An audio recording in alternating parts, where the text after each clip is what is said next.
Assalamualaikum warahmatullahi wabarakatuh.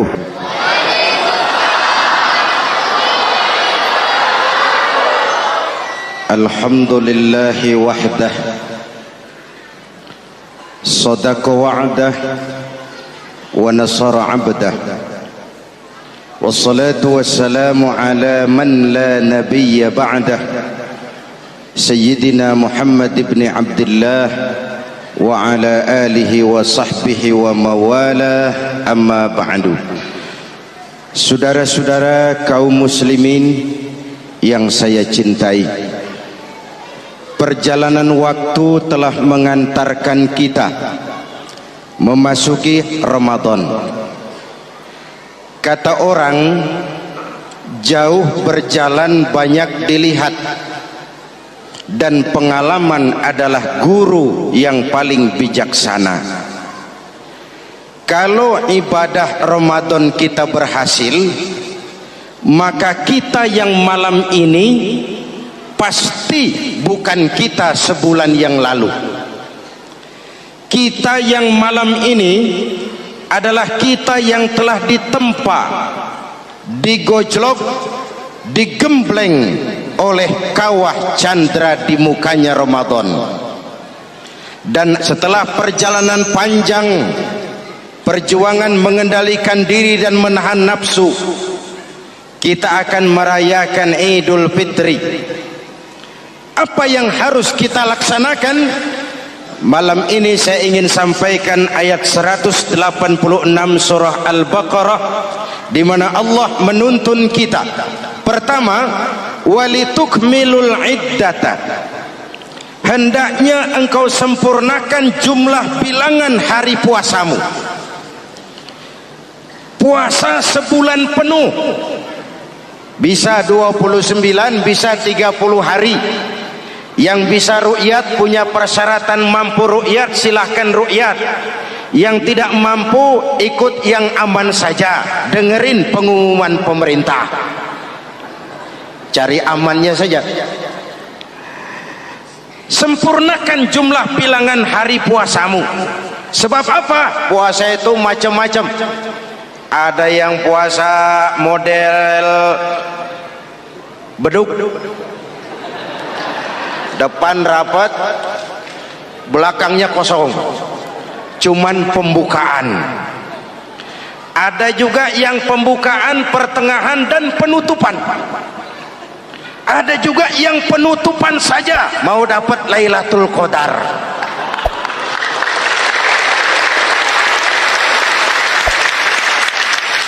Allah berpesan, walitukmilul iddata, sempurnakan jumlah bilangan hari puasamu. Puasa itu sebulan penuh. Setelah selesai itu, walitukabbirullaha ala ma hadakum, hendaknya engkau agungkan, engkau bertakbir, mengagungkan Allah yang telah memberikan hidayah kepadamu. Tidak ada takbiran sebelum selesai Ramadan. Walitukmilul iddata, itu dulu, sempurnakan jumlah bilangan hari puasamu. Selesai baru walitukabbirullah. Jangan lebaran masih seminggu sudah Allahu Akbar, Allah ngiko.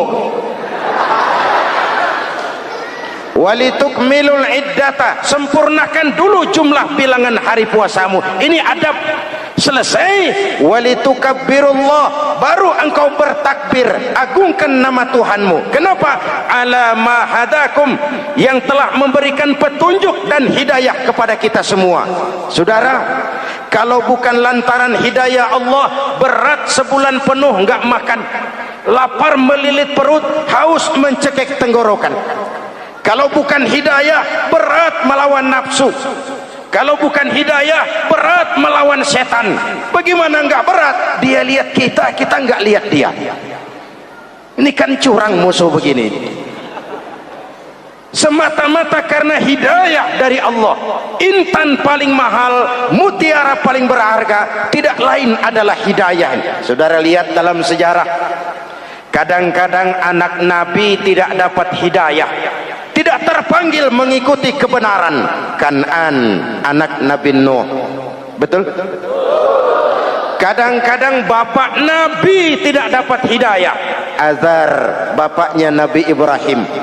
Ibrahim penegak tauhid, bapaknya produsen berhala. Kadang-kadang istri Nabi tidak mendapat hidayah, kafir, istrinya Nabi Lut. Kadang-kadang paman Nabi tidak dapat hidayah, ingkar, Abu Jahal, Abu Lahab, paman Nabi kita. Anak Nabi, bapak Nabi, istri Nabi, paman Nabi, hidayah tidak datang, mereka tidak terpanggil mengikuti kebenaran. Alhamdulillah, kita yang ponakan Nabi aja bukan,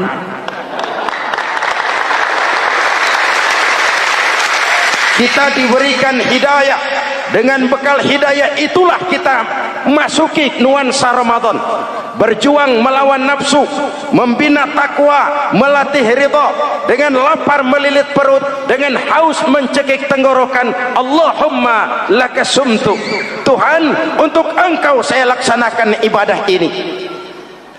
Oleh karena itu, jaga hidayah ini baik-baik, karena dia merupakan intan paling mahal, mutiara paling berharga dalam kehidupan kita.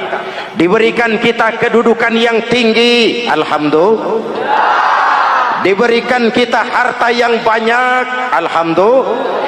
Tapi itu semua belum ada artinya ketimbang yang bernama hidayah. Maka hidayah inilah yang harus kita jaga baik-baik. Hidayah inilah yang harus kita pelihara. Kita bertakbir kepada Allah, mengagungkan nama Allah yang telah memberikan hidayah kepada kita. Kalau tidak lantaran hidayah, berat melaksanakan ibadah puasa sebulan suntuk. Dengan ibadah Ramadan, kita melakukan pemutihan vertikal. Orang yang keluar dari Ramadan dengan ibadah benar seperti bayi baru dilahirkan oleh ibunya, tidak punya dosa kepada Allah. Idul Fitri, kembali kepada fitrah. Tapi kan kita tidak cuma punya dosa vertikal, kita juga punya dosa horizontal. Kita tidak cuma berdosa kepada Allah, kita juga sering salah kepada sesama manusia. Betul? Inilah momen lebaran itu. Dosa kepada Allah, taubat langsung kepadanya, sonder calok. Dosa kepada sesama manusia, saling memaafkan. Sebab apa? Satu hadis meriwayatkan, selesai sholat id, sahabat mendengar Rasul mengucapkan amin sampai 3 kali. Amin, amin, amin. Heran sahabat, gak ada angin, gak ada hujan, amin 3 kali ya Rasul, ada apa? Kamu gak tahu? Gak tahu. Barusan selesai sholat, malaikat Jibril turun. Lalu, Muhammad, saya mau berdoa kepada Allah, mau kamu aminkan? Silakan Jibril, berdoalah, saya akan mengaminkan. Jibril berdoa, Rasulullah amin. Doanya 3 macam permohonan, Nabi 3 kali mengucapkan amin. Kalau malaikat Jibril yang doa, Nabi yang mengaminkan. Kalau bahasa Inggris, ilokan. Ilokan nih doa meleset. Apa iya? Ma iya? Apa doanya? Pertama, ya Allah, hari ini 1 Syawal, doa malaikat Jibril, saya mohon kepadamu, jangan engkau terima puasa dan ibadahnya anak yang durhaka kepada ibu bapaknya. Rasulullah mengucapkan amin. Jelas? Belum tentu memang setiap kita orang tua, tapi pasti setiap kita anak. Jikalau anak punya ibu dan bapak, seorang anak yang puasa Ramadan, tarawih malam hari, bayar zakat, tadarus Al-Quran, jikalau sudah durhaka kepada kedua orang tuanya, didoakan oleh malaikat Jibril, diaminkan oleh Nabi supaya puasa dan ibadahnya tidak diterima. Na'udzu. Maka selesai sholat Idul Fitri, tugas yang paling utama minta ridho ibu dan bapak. Satu. Yang kedua, ya Allah, hari ini 1 Syawal, saya mohon kepadamu, jangan engkau terima puasa dan ibadahnya istri yang durhaka kepada suaminya. Rasulullah mengucapkan amin. Jangan engkau terima puasa dan ibadahnya istri yang durhaka kepada suaminya. Ibu-ibu tanya, Pak, kalau suami yang durhaka sama istrinya bagaimana, Pak? Nah, ibu-ibu, Rasulullah tidak menjelaskan itu.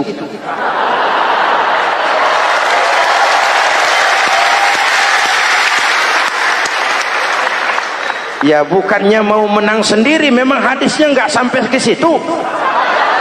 Cuma nanti di akhirat yang akan disidang habis-habisan, dimintai pertanggungan jawab tentang rumah tangganya adalah suami, bukan istri.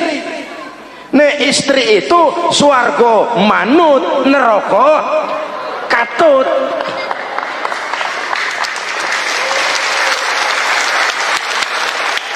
Yang ketiga, ya Allah, hari ini 1 Syawal, saya mohon kepadamu, jangan engkau terima puasa dan ibadahnya muslim yang tidak mau memaafkan sesama saudaranya muslim. Memberi maaf lebih berat daripada minta maaf, tapi memberi maaf lebih mulia daripada meminta maaf. Kalau kita sudah minta maaf, orang tidak mau memaafkan, itu tanggung jawab dia kepada Allah. Orang macam itu yang tidak mau memaafkan sesama saudaranya, didoakan agar puasa dan ibadahnya tidak diterima oleh Allah Subhanahu. Riwayat lain menceritakan, satu hari Nabi lagi kumpul dengan sahabat. Nabi tanya, saudara-saudara, atadruna manil muflis? Tahu nggak kamu siapa orang yang bangkrut, orang yang sial, orang yang celaka? Siapa? Macam-macam jawaban sahabat. Ada yang bilang, al-muflisu fina man la dirham lahu wala mata'. Menurut pendapat kami, orang yang sial, yang bangkrut, yang kagak punya duit. Apalagi mau lebaran kayak begini. Bangkrut bener, Bang. Kadang-kadang yang habis belanja pulang bukan langsung ke rumahnya, ngeneng-ngeneng di depan tetangganya, manas-manasin orang. Hadirin yang saya hormati, semua diukur dengan kacamata materi. Apa jawab Nabi? Bukan. Orang bangkrut bukan yang nggak punya duit. Orang bangkrut itu orang yang nanti di hari kiamat datang menghadap Allah dengan membawa pahala solat, pahala zakat, pahala puasa, karena di dunia rajin ibadah. Cuman sayang, di sisi lain dia datang bawa dosa karena pernah nyaci maki orang, pernah fitnah orang, pernah makan harta orang dengan cara yang zalim, pernah mengalirkan darah orang dengan cara yang tidak benar. Enak dia setor, Tuhan lapor, ini pahala sholat saya, ini pahala puasa saya, ini pahala zakat saya mau ke surga. Datang orang, ntar dulu Tuhan, sabar. Ini orang memang di dunia rajin puasa, tapi saya pernah dicaci maki, lidahnya kotor, omongannya tajam, hancur hati saya oleh ucapannya. Panggil, sini Mas. Benar ini orang pernah kamu caci maki, kamu lontarkan kata-kata pedih dan kotor, kasar. Iya, siniin pahala sholatmu, kasihin orang yang kau caci maki, kasihin. Selesai. Berangkat lagi, datang lagi orang. Sebentar Tuhan, dia memang di dunia bayar zakat, tapi dia pernah makan harta orang dengan cara yang zalim, makan harta yatim. Jadi pengurus yatimnya lapar, pengurusnya yang pada kenyang.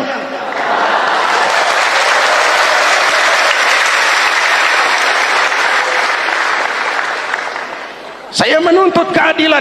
Benar. Siniin pahala zakatmu, kasih orang yang kau makan hartanya. Kalau kebaikannya habis, yang nagih datang terus. Apa yang terjadi?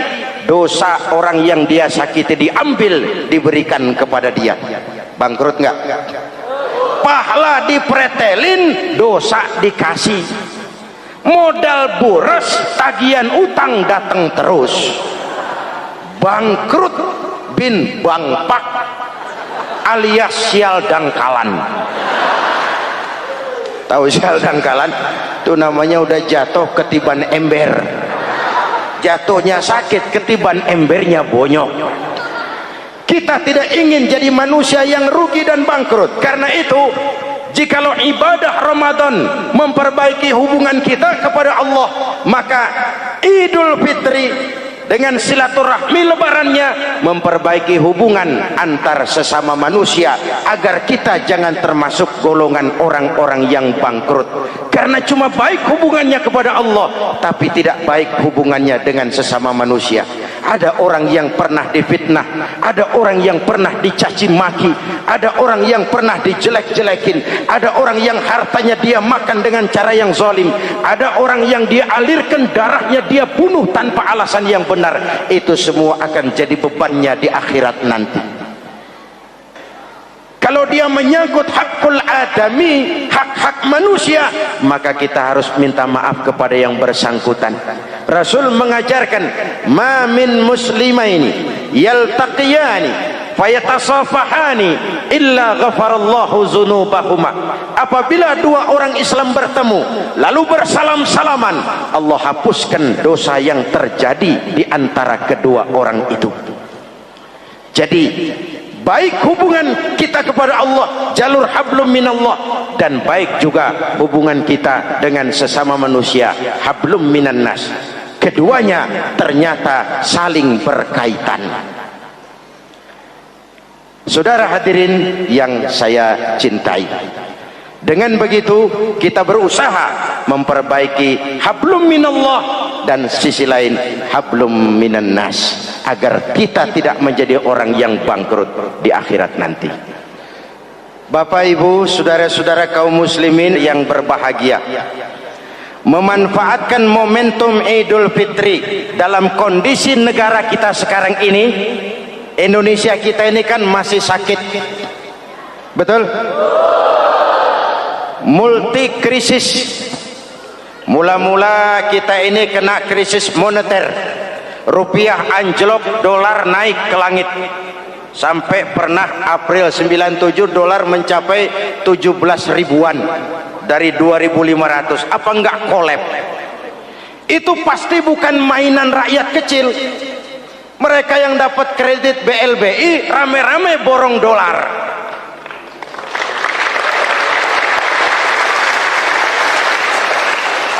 Kita mah bocah kampung boro-boro borong dolar, ngeliat juga tumben. Akibat krisis moneter muncul yang lebih makro, krisis ekonomi. Perusahaan besar ambruk, konglomerat terpuruk, PHK di mana-mana, pengangguran meningkat, kriminal meningkat. Seiring dengan itu muncul yang lebih parah, krisis kepercayaan.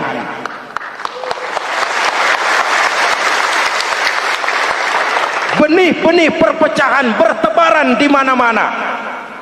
Dampaknya masih sangat terasa sampai sekarang ini. Kita lihat sekarang ini, Aceh belum selesai, Papua minta merdeka, Timur cerai. Dalam kondisi seperti inilah momentum Idul Fitri harus jadi lem perekat yang menjaga keutuhan kita.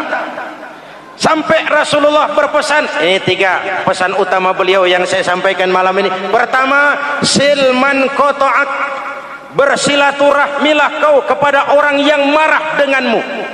Kalau orang baik, kita baik lagi, pantas, memang mestinya begitu. Tapi bersilaturahmilah kepada orang yang marah denganmu. Kita harapkan lebaran nih yang silaturahmi jangan cuman kita rakyat di kampung, tapi yang ngaku atau diakui sebagai pemimpin, para elit politik di atas saling bersilaturahmi.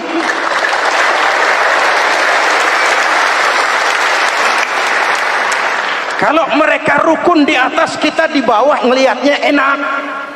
Betul? Tidak ada orang akan di atas kalau tidak disokong dari bawah. Kita ini seperti rumah, walaupun genteng di atas, nggak boleh genteng ngomong seenaknya. Genteng ngomong sama tiang, saudara tiang, kamu enak, saya setengah mati. Hujan kehujanan, panas kepanasan. Kadang-kadang anak-anak nakal saya disambitin. Kata genteng. Yang jadi tiang ngomong, teng. Kata tiang, ngomong jangan sembarangan, teng. Kamu kira kamu bisa nongkrong di atas, itu gara-gara siapa, teng? Kan saya sokong dari bawah, kata tiang. Kalau saya miring, kamu ambruk, teng. Kamu jadi pejabat tinggi, kamu jadi anggota DPR, kamu jadi anggota MPR, kami rakyat yang angkat.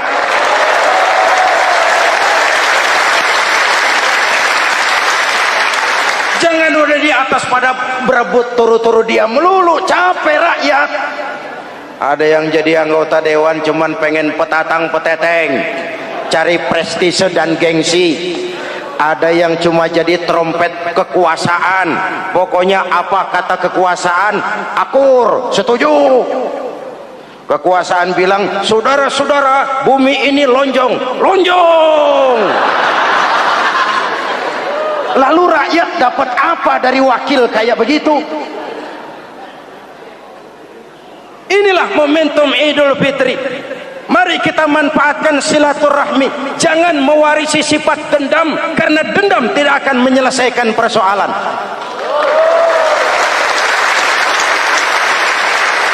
Ini ada warisan sejarah yang enggak sehat.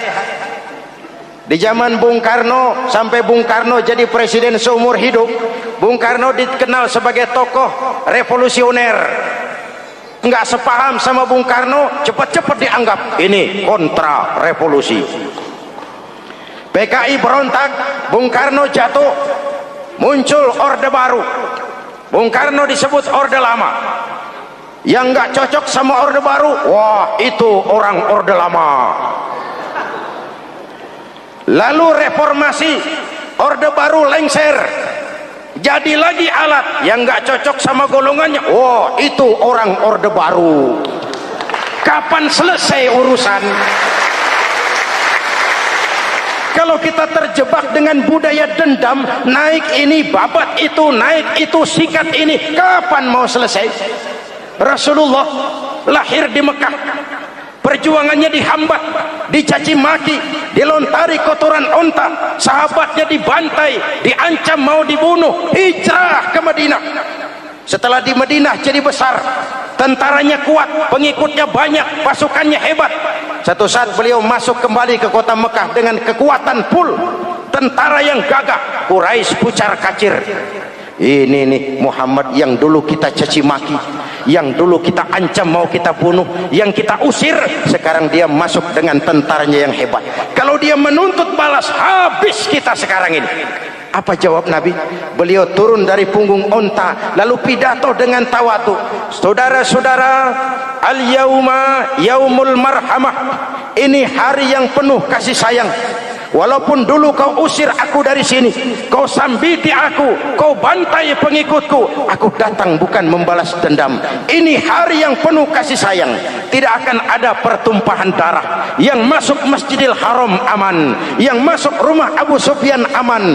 Dihormatinya ketokohan Abu Sufyan di depan pengikutnya. Ini akhlak. Kenapa orang macam Mandela lebih bisa mencontoh Rasul daripada kita? Mandela yang 27 tahun mendekam dalam penjara, dia keluar tanpa bawa benih-benih dendam. Dia satukan Afrika Selatan, dia bimbing Afrika Selatan menuju kejayaan dan kemajuan. Kenapa Mandela yang tidak kenal Pancasila bisa lebih mencontoh akhlak Rasul ketimbang kita yang katanya orang-orang pengikut sunnah? Saya khawatir, ya bukan berarti saya tidak setuju, hukum harus tetap ditegakkan. Tapi kalau terus cari kambing hitam, kambing hitam, kambing hitam, kapan kita dewasa? Semua usut, semua usut. Saya khawatir nanti pun satu saat Nabi Adam bakal diusut. Kenapa dia makan buah khuldi, kita jadi keleleran di Lebak Bulus begini? Kalau enggak kan kita masih di surga aja. Mari kita dewasa, mari introspeksi. Silman kotoak. Mudah-mudahan nanti lebaran kita pengen lihat nih, kalau yang di atas sudah pada satu, kita yang di bawah enak. Tapi kalau memang pada ribut juga, kita yang di bawah jangan ikut-ikutan. Nonton aja nonton. Giliran rame tepuk tangan. Oh, namanya elit susah ditebak. Nih hari dia berebut beda pendapat, ntar malam dia makan bareng. Kita di bawah udah kedongan ngasa golok. Kan berapa urusan? Sekarang udah nggak zamannya ngerahin masa. Sekarang adu argumen, biar rakyat tentukan mana yang lebih pantas. Hadirin yang saya hormati, silman kotoak, bersilaturahmilah kepada orang yang marah denganmu. Momentum Idul Fitri harus meredam keberingasan, harus mencuatkan semangat persatuan dan kesatuan. Udah capek kita diobok-obok. Yang kedua, wa'atiman haramak. Ini masalah kepedulian. Berikan orang yang bakhil kepadamu, sampai orang yang pelit pun kasih. Kepedulian. Banyak anak-anak yatim kita, janda-janda tua. Kalau yang muda sih nggak usah dipikirin, dewan penyantunnya udah banyak aja. Orang-orang jompo, mungkin baju kita sudah kurang berharga di lemari kita, tapi sangat berharga ketika kita berikan kepada orang lain.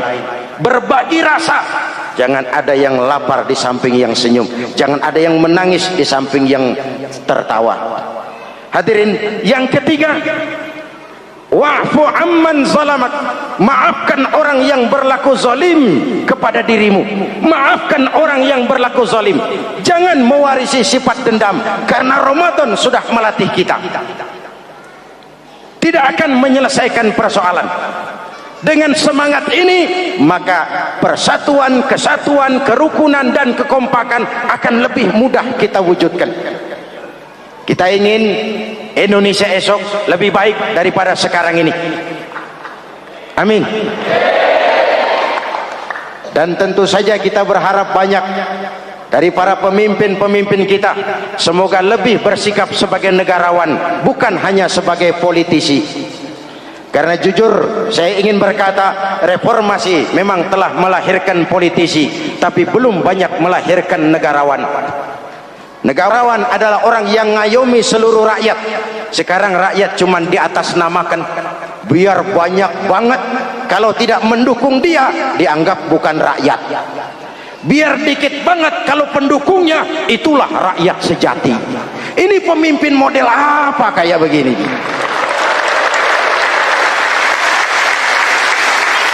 Ini kan mengkamuflase rakyat namanya. Oleh karena itu, mari sama-sama kita baca Fatihah. Kita niat, mudah-mudahan suasana sesudah Ramadan benar-benar kondusif, agar kita bangsa ini bisa keluar dari kesulitan besar yang kita hadapi sekarang ini.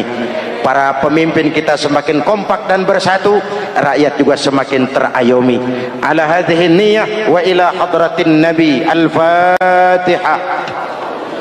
Bismillahirrahmanirrahim. Alhamdulillah rabbil alamin, arrahmanir rahim, maliki yaumiddin. Iyyaka na'budu wa iyyaka nasta'in. Ihdinas siratal mustaqim, siratal ladzina an'amta 'alaihim ghairil maghdubi 'alaihim waladdallin. Amin. Bismillahirrahmanirrahim. Amin. Alhamdulillah rabbil alamin. Allahumma salli ala sayyidina Muhammadin wa ala alihi wa sahbihi ajma'in. Rabbana taqabbal minna salatana wa siyamana wa qiyamana wa taqassu'ana wa ta'abbudana wa tammim taksirana ya arhamar rahimin. Allahumma ij'alna minas su'ada'il maqbulin wa la taj'alna minal ashqiya'il mardudin. Allahumma a'izzal islam wal muslimin wansur man nasara ad-din wakhzul man khazalal muslimin.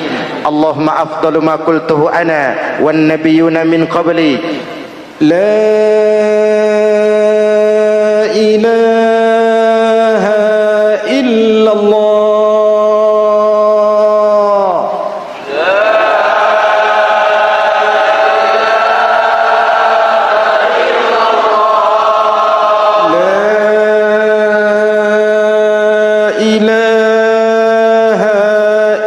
illallah.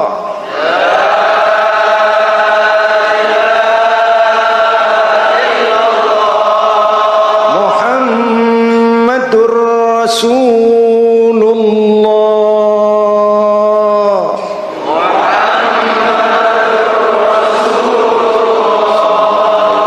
Kalimatu haqqin 'alaiha nahya wa 'alaiha namut wa 'alaiha nub'asu insyaallah minal aminin birahmatika ya arhamar rahimin.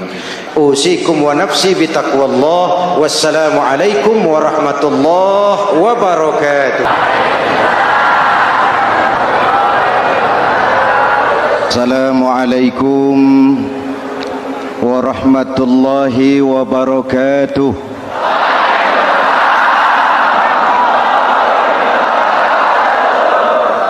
Alhamdulillah wassalatu wassalamu ala Rasulillah Sayyidina Muhammad ibn Abdullah wa ala alihi wa sahbihi wa mawala, amma ba'du. Hadirin hadirat ma'asyiral muslimin yang saya cintai, Ramadan adalah madrasah, sekolah, tempat di mana kita banyak sekali belajar tentang hidup dan kehidupan, supaya kita lebih siap menghadapi hidup, supaya kita punya wawasan, supaya kita mampu melihat persoalan jauh ke depan, supaya kita tidak terjebak pada keuntungan sesaat tapi merugikan jangka panjang. Malam ini saya ingin mengajak kita semua melihat kurikulum Ramadan. Pelajaran apa yang diberikannya kepada kita? Pertama, Ramadan mengajarkan kita menjadi orang-orang yang sabar, ulet, dan tahan uji. Ini zaman di mana persaingan tajam, betul? Jangankan jadi pejabat tinggi, jangankan jadi pengusaha sekarang ini, jadi kiai saja kalau tidak sanggup bersaing.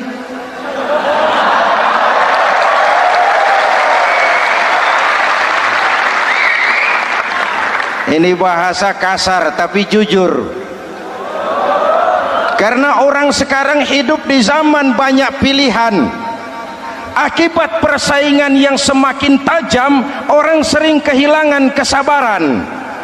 Kepengen cepat kaya lalu tidak sabar, makan renten, nipu orang, buka peternakan tuyul,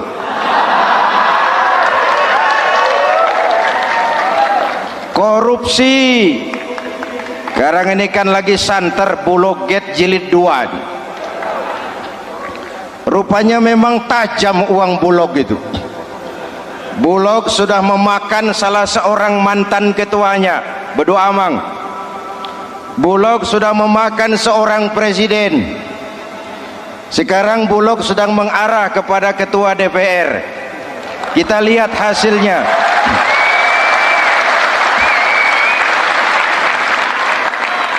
Tentu saja kita prihatin, karena kita tahu ekonomi kita sedang sulit, hutang melilit leher. Tetapi pada sisi lain kita melihat enak saja uang mengalir puluhan miliar untuk sesuatu yang tidak terkait dengan kepentingan rakyat.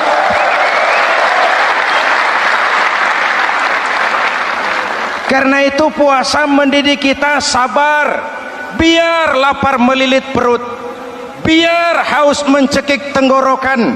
Kalau maghrib belum datang, jangan sentuh makanan, jangan ambil minuman, sabar. Betul? Ada waktunya.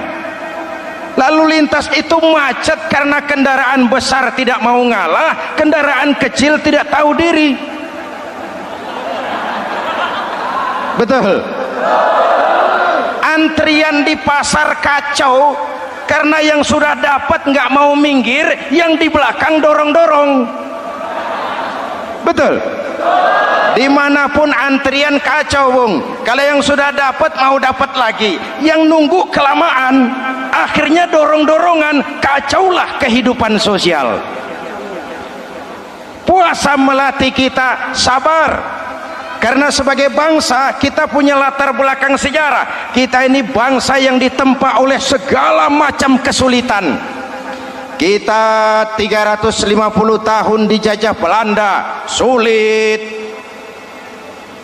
Setelah merdeka, kita dirongrong oleh berbagai macam pemberontakan, susah.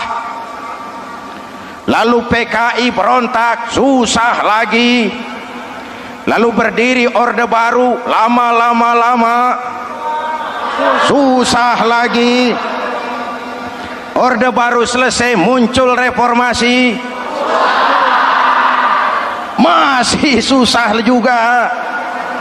Kita bangsa yang ditempa oleh kesulitan, bangsa yang tahan bantingan, bukan bangsa yang cengeng. Karena itu mari kita menjadi diri kita. Kita akan gagal kalau kita mau jadi orang lain. Kita akan gagal kalau kita hidup di bawah bayang-bayang orang lain. Jadilah kita diri kita sendiri. Sabar, ulet, dan tahan uji. Inilah kurikulum pertama dari pelaksanaan ibadah puasa. Sehingga dengan dibekali sifat sabar, kita bisa mengendalikan diri. Manusia hebatnya ya.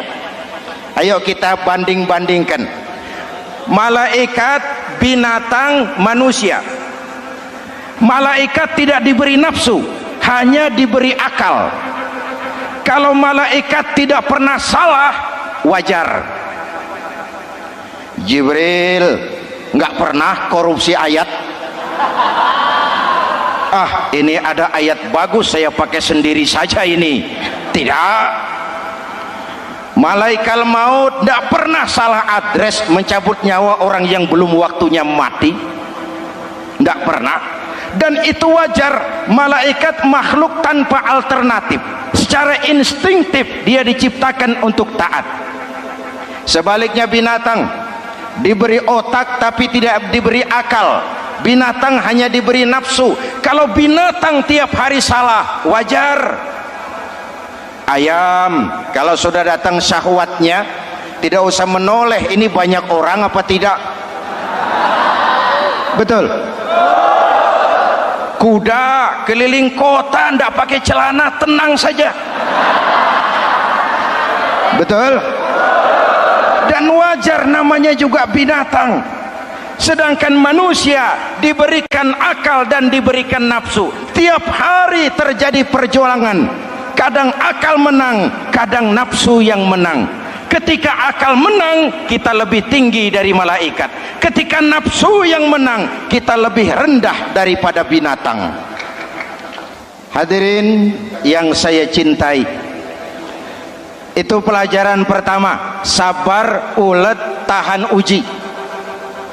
Lalu pelajaran yang kedua, melahirkan sikap istiqamah, punya stabilitas temperatur batin, istilah sekarang. Soal istiqomah ini saya tidak akan menjelaskan pengertiannya, saya mau cerita saja. Mau dengar nggak? Ini tentang istiqomah.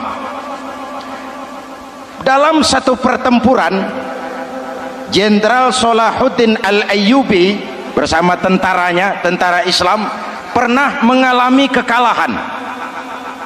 Karena kalah, banyak yang ditahan jadi tawanan orang-orang kafir, beberapa perwira dan banyak ofsir. Tercatatlah ada 3 orang ofsir jadi tawanan raja kafir ini. Satu hari raja kafir musyawarah dengan perdana menterinya.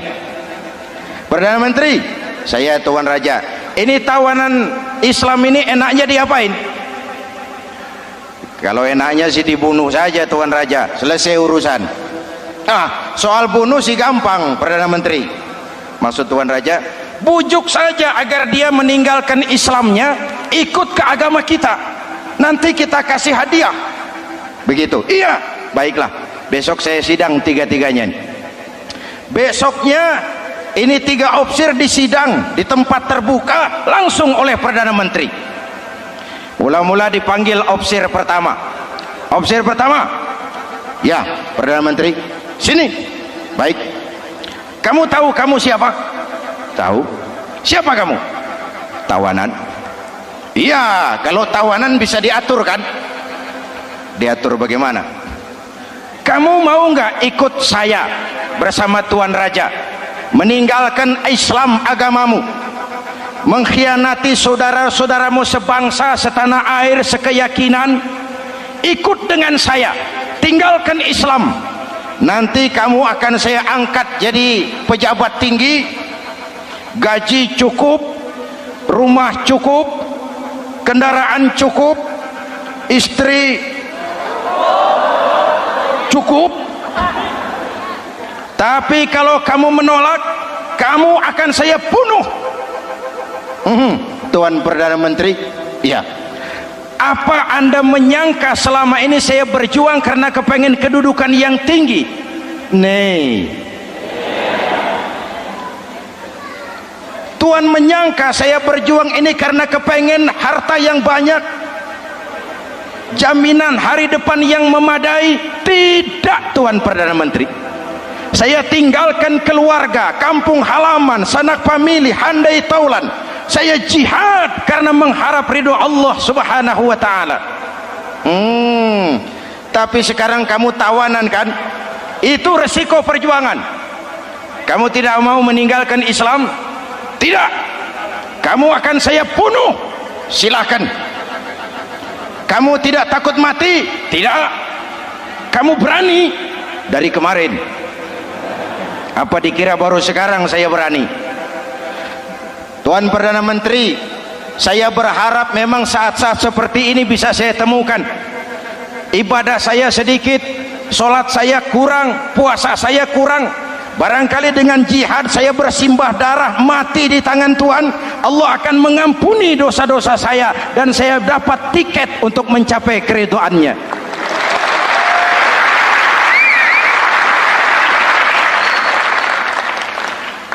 Gila kamu. Biarin. Kalau ini Tuhan anggap gila, saya bisa berbuat lebih gila dari ini. Saya bunuh kamu. Bunuh. Algojo dipancung. Deal.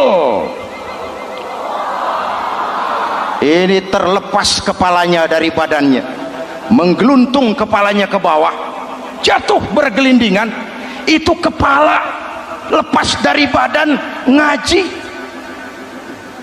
baca ayat Quran, sampai Perdana Menteri bingung. Minggir, ini ada kepala ngaji.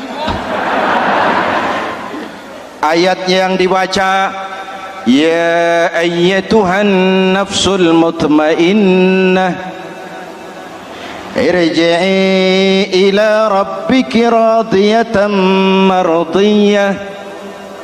Wahai jiwa yang tenang, kembalilah kepada Allah dengan diridhoi, masuklah ke dalam golongan hamba-hambaku dan masuklah ke dalam surgaku. Matanya terpejam rapat, bibirnya tersenyum, dia gugur sebagai syahid karena membela keyakinan. Dia istiqamah, tidak goyah oleh tawaran jabatan dan kedudukan yang tinggi.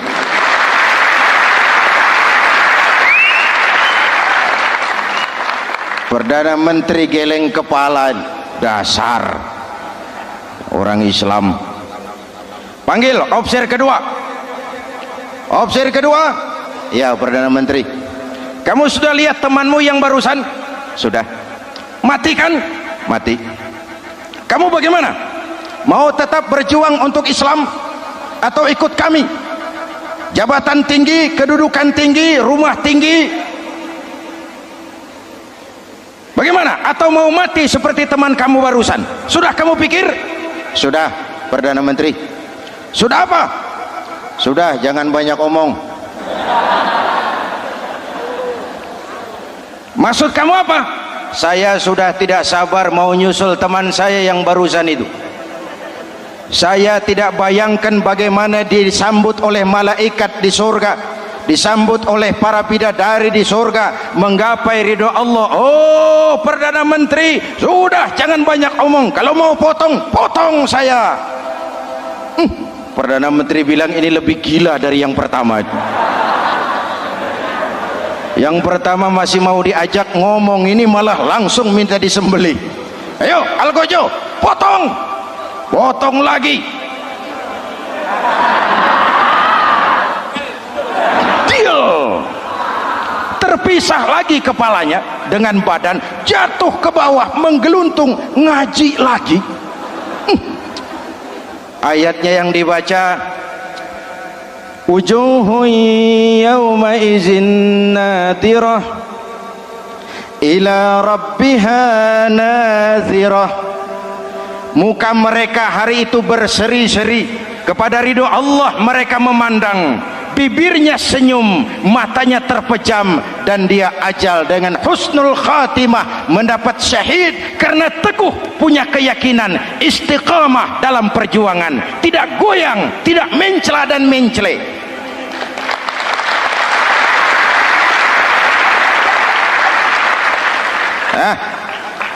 Opsi ketiga, sini. Yap, siap Perdana Menteri. Kamu sudah lihat nasib dua orang teman kamu? Sudah.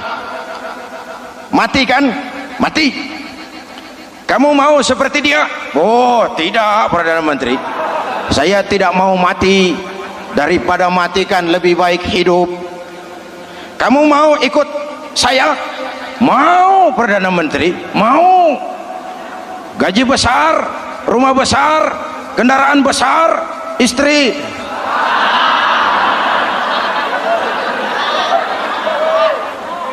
Mau Perdana Menteri, saya mau.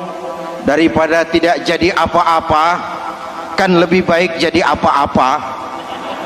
Daripada tidak punya apa-apa, kan lebih baik punya apa-apa. Oh, jadi kamu selama ini berjuang karena mau cari apa-apa? Iya. Bagus. Nanti saya musyawarah sama raja. Kamu diangkat jadi bupati di mana? Tunggu ya. Perdana Menteri laporan, Tuan Raja. Ya. Ini opsi ketiga kelihatannya baik ini. Dia mau mengkhianati teman-temannya, sebangsa, setanah air, sekeyakinan.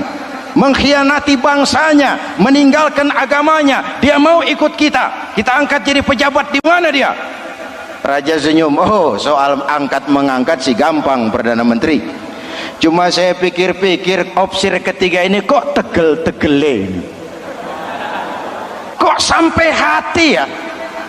Temannya sendiri, seiman, sekeyakinan, sebangsa, setanah air dikhianati karena mengejar jabatan, harta, kedudukan. Orang itu Perdana Menteri kalau sudah mau mengkhianati saudaranya sendiri, apalagi orang lain.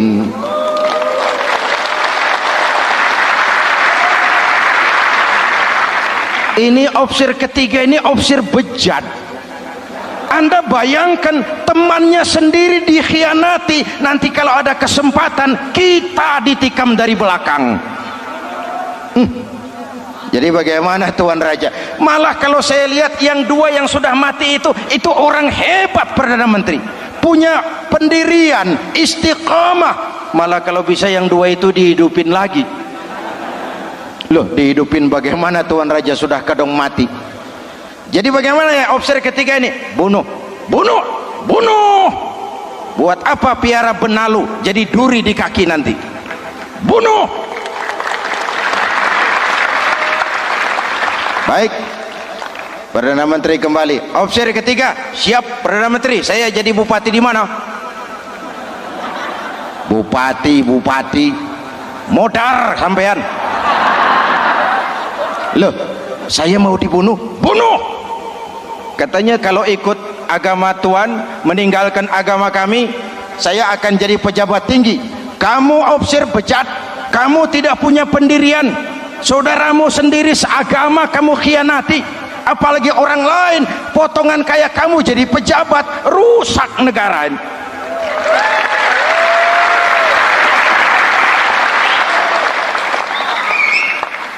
Hadirin hadirat yang berbahagia, saya lanjutkan cerita ini. nanti kesimpulan diambil sendiri-sendiri. Jadi saya mau dibunuh Tuan Perdana Menteri. Ya, kamu mau dibunuh. Tidak jadi pejabat. Tidak. Kamu bejat. Bejat kok mau jadi pejabat. Nanti juga kalau kamu jadi pejabat, paling kerjamu memperkaya dirimu sendiri, paling banter keluargamu dan golonganmu. Rakyat tetap saja tidak terurus.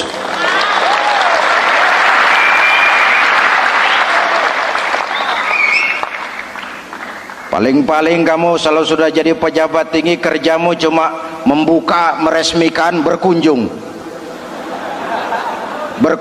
meresmikan, membuka, meresmikan, berkunjung. Lah kapan kamu ngurus rakyatnya? Bejat kamu. Jadi saya dibunuh, bunuh. Iyalah, kalau mau dibunuh ya saya bunuh, tapi saya mau Islam lagi ah.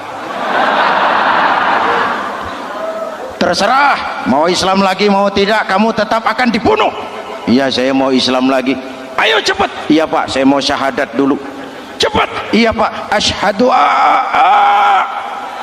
macet lehernya. Ayo cepat. Iya Pak, asyhadu tidak bisa mengucap syahadat. Ayo cepat. Iya Pak, asyhadu tidak tuntas mengucap syahadat, golok algojo keburu sampai di lehernya. Deal. Darah mancur, pisah kepala dengan badan, menggeluntung ke bawah. Ngaji lagi. Wong dia bekas santri, masih bisa ngaji. Cuma ayat yang dibaca lain sama dua temannya tadi. Ayat yang dibaca, afaman haqqa alaihi kalimatul azab,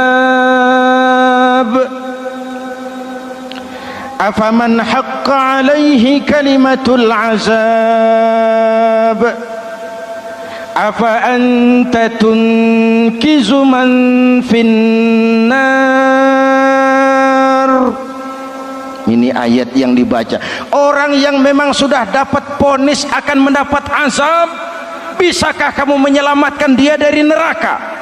Bertahun-tahun berjuang di bawah bendera Islam untuk kejayaan Islam, di akhir hayatnya dia tergoda oleh kedudukan dan harta, oleh jabatan dan pangkat. Ia bergeser, imannya rapuh, hilang istiqomahnya, ditinggalkan agamanya, dan dalam keadaan begitu dia mati, dia su'ul khatimah. Na'udzu. Hadirin, apa guna saya ungkapkan ini? Mari kita belajar, perlu stabilitas temperatur batin. Saya sering katakan, berapa banyak orang waktu di bawah teriak-teriak berantas korupsi, ganyang korupsi, sikat korupsi, cuma karena belum dapat kesempatan. Begitu dapat kesempatan, korupsinya lebih gila dari yang dia teriaki. Betul? Waktu di bawah rajin baca ayat kursi, dapat kursi lupa sama ayat. Betul? Betul? Ini yang memerlukan sikap istiqamah, konsisten. Hanya dengan semangat seperti ini, maka kita tidak akan goyah oleh tantangan yang bagaimanapun beratnya. Hadirin yang saya muliakan, Allah berjanji orang-orang yang beriman kemudian beristiqamah, tatanazzalu alaihimul malaikatu alla takhafu wala tahzanu, akan turun kepada mereka malaikat seraya berkata, kamu tidak usah takut, kamu tidak usah sedih, Allah akan memberikan pertolongan kepada orang-orang yang istiqamah.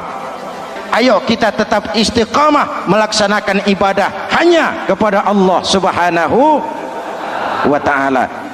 Nah, yang ketiga, ikhlas. Allahumma lakasumtu, untuk engkau saya berpuasa. Orang mau puji atau tidak bukan soal, orang mau lihat atau tidak bukan soal. Kalau sudah berbuat, yang penting karena Allah saja. Keikhlasan itu, kalau amal kita adalah jasad, ikhlas adalah roh. Saudara, hari Jumat jam 9 pagi sudah berangkat ke masjid. Apa tidak bagus? Bagus. Sarungnya baru, Samarinda kelas BHS, sajadah tebal, tasbih panjang. Jam 9 sudah berangkat. Iya, padahal sholat jam 12. Betul. Apa pahalanya besar? Nanti dulu. Itu berangkat jam 9 itu maunya apa? Pameran sarung? Atau di dekat masjid ada janda? Atau apa? Disinilah peran keikhlasan. Keikhlasan itu bukan kata. Malah kalau kita, oh saya ikhlas loh, biasanya tidak ikhlas kalau sudah ngomong begitu. Ikhlas itu amalan batin. Puasa ini menyelamatkan kita dari penyakit riya. Saya ingatkan Al-Ghazali bilang penyakit dua macam, penyakit zahir dan batin. Bedanya apa? Pertama, penyakit zahir yang punya lebih tahu dari orang lain, tapi penyakit batin orang lain lebih tahu dari yang punya. Kalau kita punya kanker darah tinggi, kita tahu, orang lain tidak. Tapi kalau kita sombong, hasud, dengki, orang lain kadang-kadang lebih tahu dari kita yang punya. Betul? Yang kedua yang dahsyat, sehebat-hebatnya penyakit zahir cuma merusak dunia, penyakit batin merusak dunia, menghancurkan akhirat. Ginjal mati, darah tinggi mati, tumor mati, kanker mati, leukemia mati, tapi tidak berakibat akhirat. Tidak ada penduduk neraka ditanya, kenapa kamu masuk neraka? Tumor, Pak. Tidak ada. Tidak ada. Sehebat-hebatnya penyakit zahir cuma merusak dunia, tapi penyakit batin merusak dunia, menghancurkan akhirat. Sombong, penyakit batin, di dunia dijauhi orang, di akhirat neraka tempatnya. Kikir, penyakit batin, di dunia dijauhi orang, di akhirat neraka tempatnya. Betul? Maka Al-Ghazali heran, kalau diserang penyakit zahir kita panik, cepat-cepat cari dokter. Tapi kalau diserang penyakit batin kita tenang-tenang saja. Padahal penyakit batin merusak dunia dan lebih hebat lagi menghancurkan akhirat. Maka puasa melahirkan keikhlasan, agar di dalam melaksanakan ibadah cuma kita dan Allah saja. Inilah jiwa dan semangat yang sekarang ini pun sudah mulai menjadi langka. Semuanya karena akhirnya yang subur mental penjilat. Sumuhun dawuh, pasukan kulonuun, barisan asal bapak seneng, pasukan kumaha juragan wae, organisasi oke bos. Kita miskin dengan orang-orang yang punya prinsip, yang berani berkata ya terhadap yang benar, sanggup berkata tidak terhadap yang tidak benar, apa dan bagaimanapun resikonya. Kita terlalu kaya dengan barisan asal bapak seneng, pasukan oke bos, organisasi kumaha juragan wae, dan kita miskin dengan orang-orang yang punya kepribadian, yang tegar dan istiqomah apapun resiko yang dihadapinya. Jadi dengan keluar dari sekolah Ramadan, semangat keikhlasan makin tumbuh dalam hidup dan kehidupan kita. Ibu bapak hadirin hadirat yang berbahagia, itulah makanya puasa disebut ibadah sirriyah, ibadah abstrak, cuma kita dan Allah saja yang tahu. Ini lebih mendorong semangat keikhlasan. Kata Imam Al-Ghazali, an-nas kulluhum mauta illa al-alimun wal alimuna niyamun illa al-amilun wal amiluna mughtarruna illa al-mukhlisun. Manusia itu mati kecuali orang yang berilmu. Orang yang berilmu walaupun hidup tidur kecuali yang mengamalkan ilmunya. Dan orang yang mengamalkan ilmunya banyak yang tertipu kecuali yang ikhlas di dalam mengamalkan ilmunya. Manusia mati kecuali yang berilmu. Yang berilmu walaupun hidup tidur kecuali yang mengamalkan ilmunya. Yang mengamalkan ilmunya banyak yang tertipu, menyangka amalnya sudah banyak, solatnya sudah hebat, zakatnya sudah luar biasa, jihadnya sudah mantap. Banyak yang tertipu kecuali yang ikhlas di dalam mengamalkan ilmunya. Jadi amal tanpa ikhlas, jasad tanpa ruh. Itulah makanya nuansa Ramadan dengan ibadah puasa mengembangkan semangat keikhlasan di antara kita semua. Mari kita baca doa sama-sama munajat, mohon pertolongan Allah agar kita diselamatkan dari penyakit riya dan ditumbuhkan semangat keikhlasan. Ala hadhihi niyyah wa ila hadratin nabi. Al-Fatihah. Bismillahirrahmanirrahim. Alhamdulillahi rabbil alamin, arrahmanir rahim, maliki yaumiddin. Iyyaka na'budu wa iyyaka nasta'in.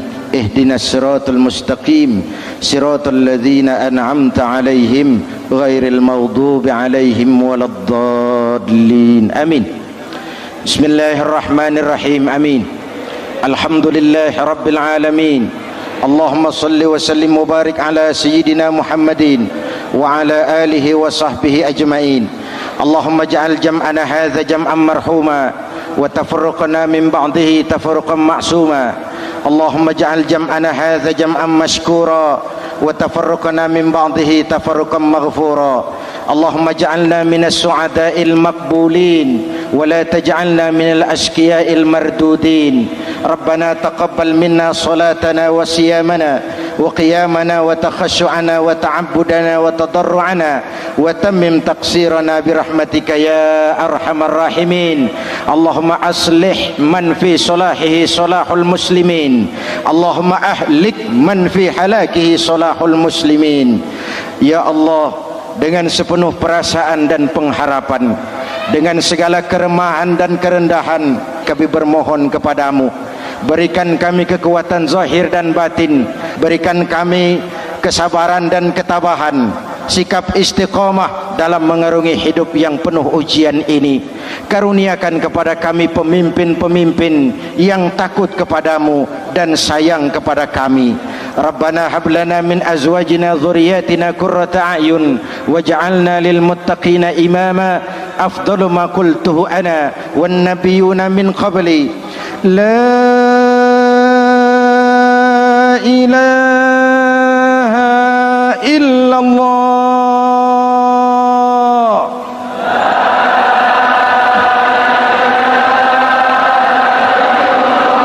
La ilaha illallah.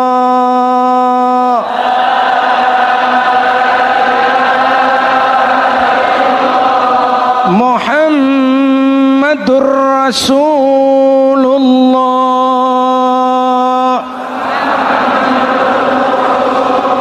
Amin. Kalimatu haqqin 'alaiha nahya wa 'alaiha namut wa 'alaiha wa biha nub'atsu insyaallah minal aminin birahmatika ya arhamar rahimin. Sallallahu ala sayyidina Muhammadin wa ala alihi wa sahbihi ajma'in. Hana rabbika rabbil izzati amma yasifun, salamun alal mursalin walhamdulillahi rabbil alamin. Assalamualaikum warahmatullahi wabarakatuh.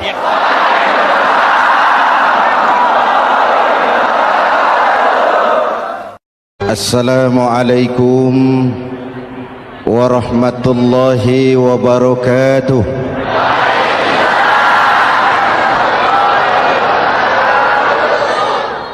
Alhamdulillah wassalatu wassalamu ala Rasulillah Sayyidina Muhammad ibn Abdullah wa ala alihi wa sahbihi wa mawala, amma ba'du.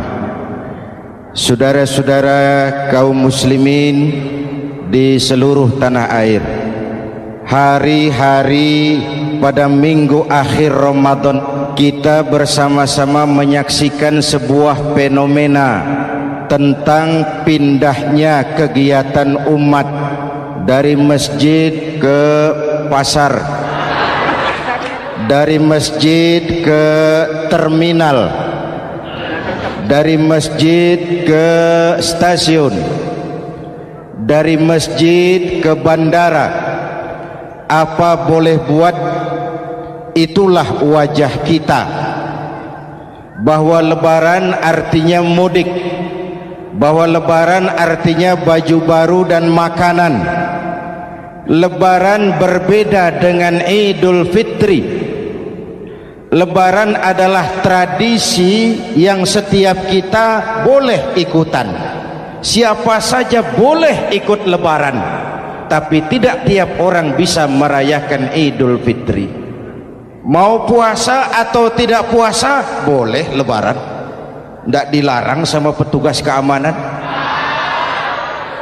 Mau ibadah Ramadan atau tidak melaksanakan ibadah Ramadan boleh ikut lebaran, tapi tidak berarti merayakan Idul Fitri, karena selalu ada kos dari apa saja yang kita lakukan.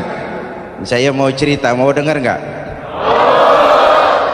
Ada dokter gigi, dokter baru, satu sore praktek, pasiennya 4 orang nunggu duduk jejeran. Dipanggil pasien pertama, diperiksa, berlubang giginya, dicabut tanpa dibius. Oh, namanya dokter baru. Pasien ini teriak, aduh sakit dok, tidak kuat, sakit. Teriakannya keras sekali. Pasien yang 3 orang yang nunggu gemeter, lari semua. Selesai dicabut, diobati, selesai, tanya, sudah selesai dok? Sudah mas. Berapa biayanya? 200.000.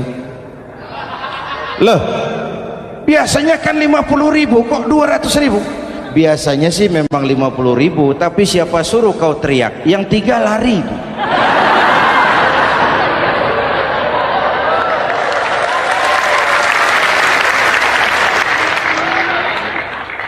Cerita pendek ini ingin berpesan kepada kita, selalu ada ongkos yang harus kita bayar dari apa saja yang kita lakukan. Mau ibadah atau tidak, mau jadi orang baik-baik atau jadi bajingan paling tengik, mau berbuat salah atau berbuat soleh, selalu ada kosnya, selalu ada ongkosnya.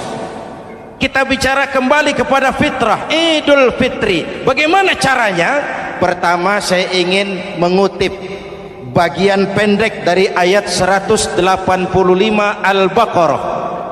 Walitukmilul iddata walitukabbirullaha ala ma hadakum wala'allakum tashkurun. Ada 4 hal dari cuplikan ayat pendek ini. Pertama, walitukmilul iddata, hendaknya engkau sempurnakan jumlah bilangan hari puasamu. Berpuasa sebulan penuh. Sebulan penuh itu bisa 29, bisa 30. Pak, kalau beda pendapat bagaimana? Ada yang lebaran tanggal 5, ada yang lebaran tanggal 6. Hadirin, bagi yang punya kemampuan berijtihad, silahkan melakukan ru'yatul hilal. Bagi yang tidak, lebih aman ikut pesan Nabi. Apa pesan Nabi? Fa iza ikhtalaftum fa alaikum bisawadil a'zam ma'al haqqi wa ahlihi. Kalau kamu berbeda pendapat, ikut golongan terbanyak yang benar dan ahlinya. Jadi walaupun banyak, kalau tidak benar dan bukan ahlinya, tidak usah ikutin. Banyak, benar dan ahlinya. Contoh, 100 insinyur berbeda pendapat dengan 10 kiai tentang doa kunut. Yang diikuti pasti 10 kiai, bukan 100 insinyur. Betul? Atau sebaliknya, 10 insinyur berbeda dengan 100 kiai tentang konstruksi jembatan. Yang diikuti tentu 10 insinyur, benar dan ahlinya. Maka yang paling aman, kita punya departemen agama. Departemen Agama punya ahli dari MUI, dari Nahdlatul Ulama, dari Muhammadiyah, dari Al-Wasliyah, dari Syarikat Islam, dikumpulkan melakukan ru'yatul hilal. Yang paling aman, dengeri saja pengumuman Departemen Agama.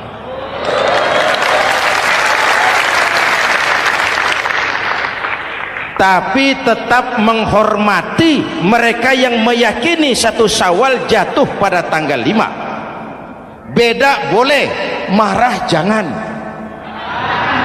Jelas? Saudara boleh suka tempe, tapi jangan menghina orang yang tidak suka tempe. Saudara boleh senang tahu, tapi jangan ngenyek karo wong yang senang tahu. Hadirin yang saya hormati, walitukmilul iddata, kalau mau kembali kepada fitrah, sempurnakan jumlah bilangan hari puasamu. Makna sempurnakan di sini 2, sempurnakan 1 bulan penuh dan sempurnakan semangat puasamu. Walaupun Ramadan berakhir, puasa jangan selesai. Kenapa? Tangan kita masih tetap terus puasa dari mengambil yang bukan milik kita. Lidah kita walaupun Ramadan sudah selesai tetap berpuasa dari memfitnah dan menggunjing orang lain. Kaki kita walaupun Ramadan sudah selesai tetap puasa dari berjalan ke tempat yang tidak baik. Perut kita tetap berpuasa dari kemasukan barang-barang yang haram. Sempurnakan semangat puasamu. Sikap disiplin, sikap jujur, merasakan kehadiran Allah dekat dalam hidup. Nih contoh ringan, tadi waktu asar dan zuhur saudara sholat apa tidak? Sholat. Waktu sebelum sholat kan berwudu, ketika berwudu kan berkemur. Umpama waktu berkemur itu saudara korupsi,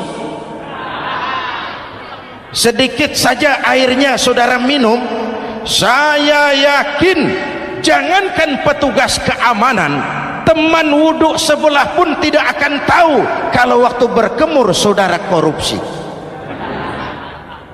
Kalau selesai Ramadan ini diterjemahkan, insya Allah negara kita bersih, berkurang korupsinya. Hadirin yang saya cintai, saya kembali kepada pesan Al-Baqarah 185 tadi. Walitukmilul iddata, sempurnakan jumlah bilangan hari puasamu. Puasa sebulan penuh dan kemudian lanjutkan semangat Ramadan. Disiplin, merasakan diri di bawah pengawasan Allah. Sekarang ini Allah ditekan. Kita iman dalam ucapan tapi sekuler dalam perbuatan. Tuhan cuma ada di masjid, di kantor Tuhan hilang, maka korupsi merajalela. Tuhan cuma ada di masjid, di pasar Tuhan hilang, maka timbangan tetap curang. Iman dalam ucapan tapi sekuler dalam perbuatan. Kalau jiwa dan semangat Ramadan kita bisa terapkan, insya Allah korupsi akan berkurang. Sekarang kan kita prihatin, yang tadinya teriak-teriak wong cilik malah ribut rumah mewah. Yang tadinya teriak-teriak rakyat kecil sekarang malah ribut soal villa 5 miliar. Ini kan menyedihkan, memilukan dan memalukan, tidak punya sense of crisis. Nah, saya juga nggak tahu apa itu. Udah dengerin aja, kenapa sih? Usil bener. Padahal ekonomi kita masih terpuruk, lapangan kerja sulit, jumlah pengangguran rata-rata 2 juta orang per tahun. Lapangan kerja baru sulit terbuka karena investor jangankan yang dari luar mau masuk, yang di dalam siap-siap keluar. Terakhir kita dengar Sony, pabrik elektronik besar, mau cabut lagi, pindah invest ke Taiwan, menyusul pabrik silet yang di Ciputat itu. Ketika ditanya apa investasi di Cina lebih murah? Tidak, dia bilang lebih mahal, cuma lebih pasti. Di Indonesia murah, cuma mejanya kebanyakan. Biaya siluman, namanya siluman nggak karu-karuan. Keluar uang banyak, urusan tidak pasti, capek. Disahkan undang-undang penyiaran yang justru ditolak oleh masyarakat penyiar sendiri. Industri penyiaran bakal kolaps karena sekarang ini boro-boro mereka industri televisi mau break even point, mau pulang modal, dengan ke depan bisa bangkrut. Akibatnya bisa kita pastikan, jumlah pengangguran makin bertambah. Hadirin yang saya hormati, kita memang setuju jangan terlalu mengadopsi siaran-siaran televisi dari luar. Kita harus punya filter, tapi pada sisi yang sama kita juga harus memperhatikan lapangan kerja buat rakyat kita ini. Walitukmilul iddata, sempurnakan jumlah bilangan hari puasamu. Kalau jumlah hari puasa sudah sempurna, tuntunan yang kedua dari Al-Quran, walitukabbirullah, hendaknya engkau agungkan nama Tuhanmu. Takbiran. Takbiran itu bisa sendiri, bisa berjamaah, bisa di rumah, bisa di masjid, bisa di surau, bisa dengan pawai keliling, asal dilaksanakan dengan tertib dan tidak mengganggu lalu lintas umum. Prakteknya yang terjadi, pawai keliling itu mengganggu ketertiban umum, perang petasan, mengganggu lalu lintas. Terjadi macam, ada yang takbiran bawa bendera partai. Innalillahi wa inna ilaihi rajiun. Ini takbir politik. Hadirin yang saya hormati, kalimat takbir dalam kondisi kita, saya ingatkan kepada satu ungkapan Bung Tomo. Bung Tomo, pelaku sejarah, tokoh 10 November yang dikenal sebagai Hari Pahlawan, dalam satu pidatonya saya ingat pernah berkata, andai kata tidak ada kalimat takbir, ini ungkapan Bung Tomo, andai kata tidak ada kalimat takbir, saya tidak tahu dengan apa saya harus menggerakkan putra-putra terbaik bangsa untuk bangkit berjuang melawan penjajah.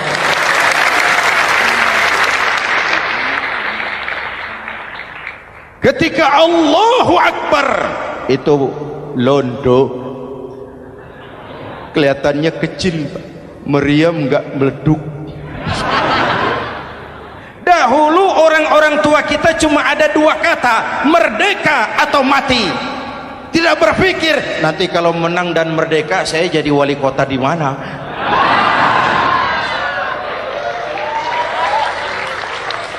Kalimat takbir, bangsa ini harus bangkit dari keterpurukan. Bangsa ini harus bangkit mengejar ketinggalan-ketinggalannya.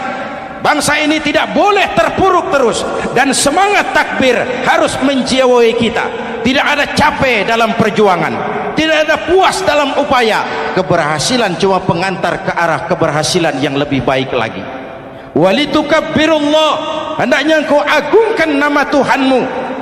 Nama Allah menjadi motivasi besar dalam kehidupan kita.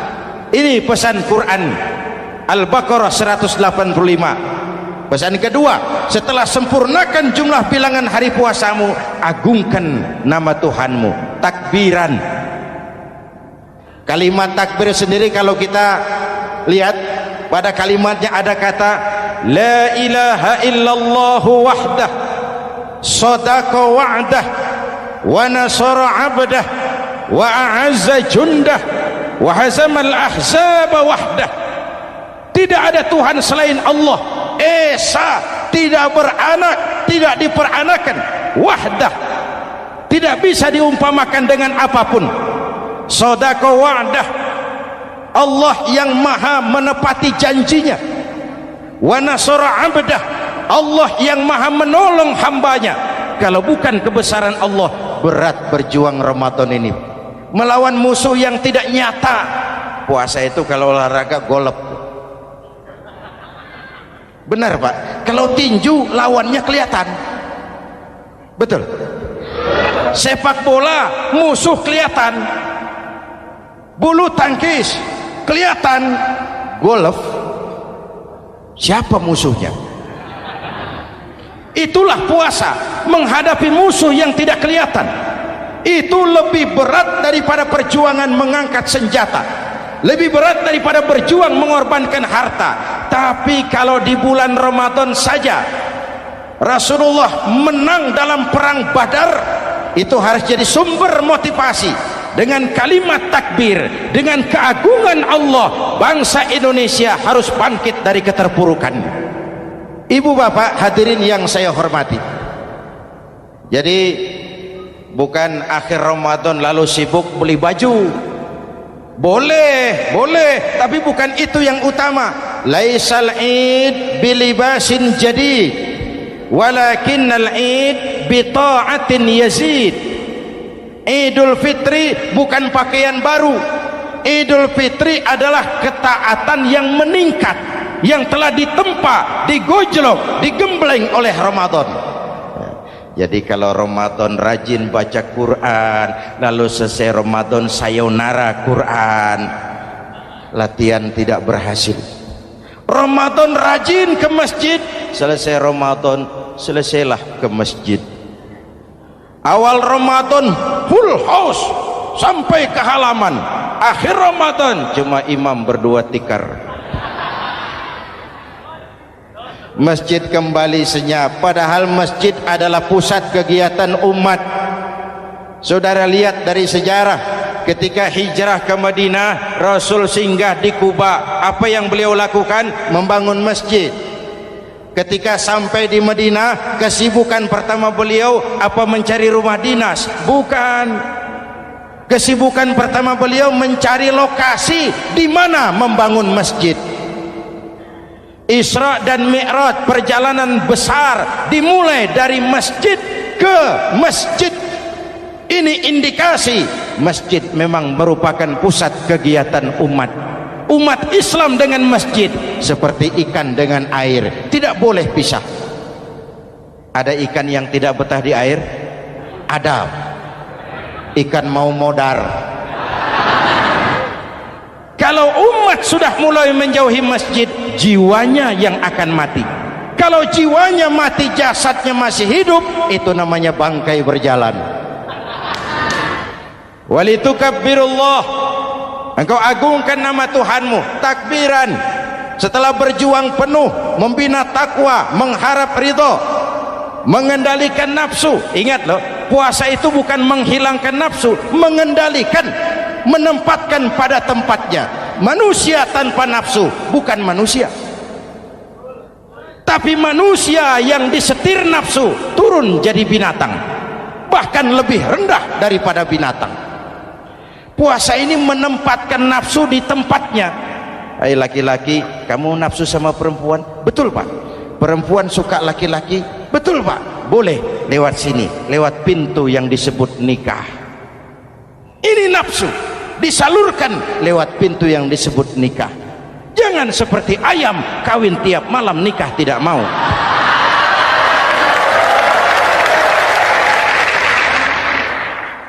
Hai manusia, nafsu kepada materi, kepengen kaya? Iya pak, boleh. Usaha yang halal, jual beli yang halal. Wa ahallallahu al-bai'a wa harrama riba. Allah halalkan jual beli. Jangan ingin kaya lalu makan renten, ingin kaya lalu korupsi, ingin kaya lalu buka peternakan tuyul. Manusia ingin berkuasa, boleh, tapi tetap punya etika dan moral. Jangan ingin berkuasa lalu fitnah, ingin berkuasa lalu mengadu domba orang, ingin berkuasa lalu menghalalkan segala cara. Puasa menempatkan nafsu pada tempatnya. Manusia yang dikendalikan nafsu lebih puas daripada binatang. Saya punya ungkapan lama, sebuas-buasnya kerbau makanannya tetap rumput.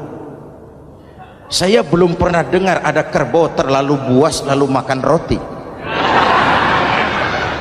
Betul.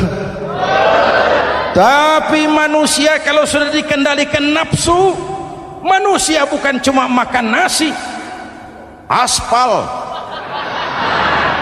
semen, kertas, minumnya solar, jauh lebih buas daripada binatang. Inilah puasa, arep nguwong kewong, agar manusia itu jadi dirinya, fitrahnya, jangan dikendalikan oleh nafsu. Kita ini sudah diciptakan fi ahsani taqwim. Masya Allah. Hadirin, yang ketiga pesan Al-Baqarah 185 tadi, setelah sempurna jumlah bilangan hari puasa, lalu mengumandangkan takbir, membayar zakat fitrah. Kenapa itu kita lakukan? Mengagungkan nama Allah, ala ma hadakum, agungkan nama Allah yang telah memberikan hidayahnya kepadamu. Masya Allah nih, hidayah, kita bersyukur. Hidayah ini hak prerogatif Allah, diberikan kepada siapa saja yang dikehendaki oleh Allah. Kita bisa lihat dalam sejarah, ada anak Nabi tidak mendapat hidayah, tidak terpanggil mengikuti kebenaran yang disampaikan oleh bapaknya, namanya Kan'an, putra Nabi Nuh. Ada ayah Nabi bernama Azar, ayah Nabi Ibrahim, putranya penegak tauhid, ayahnya produsen berhala. Ada istri Nabi, istrinya Nabi Lut, tidak mendapat hidayah, tidak terpanggil mengikuti kebenaran. Lalu Abu Jahal, Abu Lahab, paman Nabi, melihat Nabi, menyaksikan mukjizat, mendengar wahyu, melihat tutur kata Nabi, hidayah tidak datang kepada dia, maka mereka tidak terpanggil mengikuti kebenaran. Kita alhamdulillah keponakan Nabi saja bukan, mendapat yang namanya hidayah ini. Ini harus kita pelihara, kita jaga baik-baik, karena ini merupakan hak prerogatif Allah. Yahdi man yasha, diberikan kepada siapa saja yang dikehendakinya. Hadirin, sembari kita mengambil pelajaran tentang Kan'an yang tidak dapat, putra Nabi Nuh. Ini saya ngambil bagian cerita sejarah, masih mau dengar? Nabi Nuh diberi umur 950 tahun, berdakwah sepanjang hidup. 800 tahun beliau dakwah, dapat pengikut tidak lebih 80 orang, rata-rata 10 tahun satu. Yang dihadapi ini umat yang kurang ajar, bandel, bajingan, tengik. Kalau diceramahi, telinganya ditutup dengan tangannya. Ini saking kurang ajarnya ini umat. Diberikan dakwah, telinganya ditutup dengan tangan. Nabi Nuh ketika di puncak kesabarannya munajat, ya Rabb, bagaimana Nuh? Siang malam saya berdakwah kepada umat ini, saya sampaikan risalahmu, saya canangkan seruanmu, saya sampaikan ajaranmu.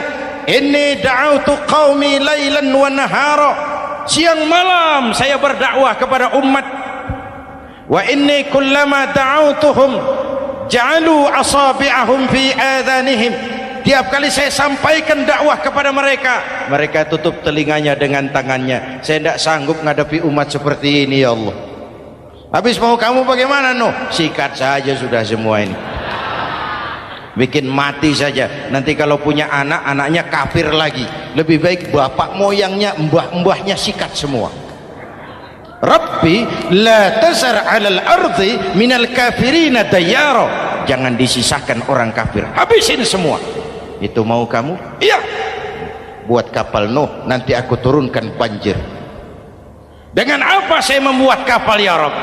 Pakai kayu Nuh. Kayunya dari mana ya Rabb? Dari pohon tentu. Pohonnya belum ada ya Rabb. Tanam dulu Nuh. Membuat kapal kayunya nanam pohon dulu. Apa artinya? Perjuangan bukan simsalabim abracadabra. Perjuangan bukan makan lombok, ini hari dimakan, ini hari pedas.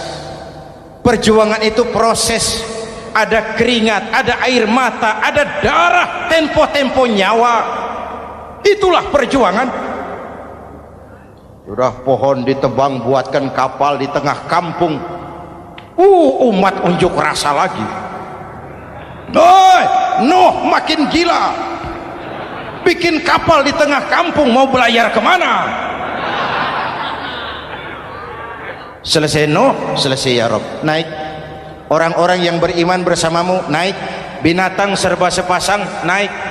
Naik Nuh, naik orang beriman, naik binatang serba sepasang. Gerimis mulai turun. Setelah kapal semua terisi, Nabi Nuh kontrol. Sudah naik semua? Sudah. Nuh, Mas Bejo ada? Ada. Mbok Painem, naik sudah, masuk. Oke. Hei, Kan'an anak saya ikut tidak naik kapal? Kami tidak lihat Nuh. Turun ke bawah. Ada Kan'an? Kami tidak lihat Nuh. Naik ke atas buritan. Kelihatan Kan'an tidak ikut naik kapal, kumpul bersama orang kafir di daratan. Inilah potret kehidupan. Kumpul dengan orang-orang kafir. Berapa banyak anak-anak kita tidak mau ikut orang tuanya ke masjid, kumpul dengan orang-orang kafir di tempat maksiat. Nuh karena sayang kepada anak, dari atas kapal memanggil, ya bunayyarkam ma'ana. Ya, ini bahasa orang manggil, Pak. Kan'an, kesini nak, naik kapal sama papi. Ini terjemahan bebas. Jawab Kan'an di bawah, tidak mau Pak, saya di sini saja. Jangan nak, Allah sedang murka, akan turun banjir. Kalau datang banjir Bapak, sa'awi ila jabalin ya'simuni minal ma'. Saya akan naik ke gunung tinggi yang bisa menyelamatkan saya dari banjir. Kan'an naik ke gunung tinggi, gunung pun tenggelam dihantam banjir. Dalam puncak kepedihan, Nabi Nuh akhirnya sadar, ya Allah, kalau orang kafir tenggelam memang saya yang minta, tapi Kan'an kan anak saya. Nuh, anggap Kan'an bukan anakmu. Wa innahu amalun ghairu salih. Nuh sadar, akhirnya bilang, ana urid wa anta turid wallahu fa'alun lima yurid. Aku punya kemauan, kau Kan'an punya kemauan, Allah juga punya kemauan. Kemauan Allah lah yang akhirnya jadi kenyataan. Nek sekarang juga kita ngadepi musim banjir. Bukan banjir air saja, banjir peradaban-peradaban yang masuk ke negeri kita. Banjir maksiat, banjir munkarot. Kalau kita sudah ke masjid, kita sudah naik kapal, tolong kontrol anak-anak kita, tolong kontrol tetangga kita. Ayo naik kapal, banjir.